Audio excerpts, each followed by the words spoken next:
တရားနဲ့တစ်နှစ်အကြီးခေါ်အန်တီဒါကျွန်တော်ရဲ့အန်တီကျွန်တော်ရဲ့အကြီး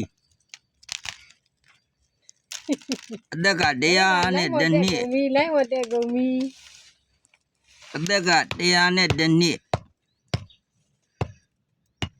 စပင်နဲ့တေချာကြီးအောင်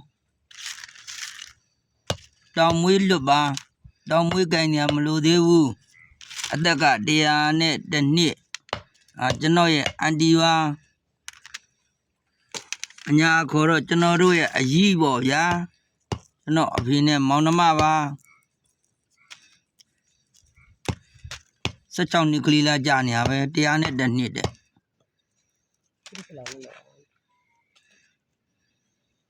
လိုက်ပါလားရွှေစက်တော့ဖျားဘူးသွားမယ်လိုက်ဖို့မယ်လိုက်ပါလားလို့ကြီးอ่ะ လိုက်ချမဘူး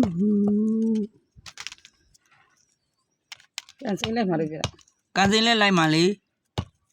အကြီးတူမလည်းလိုက်ပါတဲ့ လိုက် အကြီးတယောက်တည်းမထားဘူးလေခေါ်မလေးလိုက်ပါမို့လား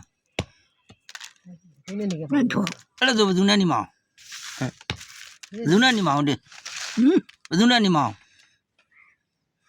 တော့အိမ်နေမှာဘောလို့ အဲ့ဘယ်သူမှမရှိပဲနဲ့ မရှိတော့ ကိုတို့ကလည်းသေးသွားပြီမရှိဘူးကိုတို့ကလည်း တို့ဖေးတော့ သေးသွားအောင်ကိုတို့ကသိလား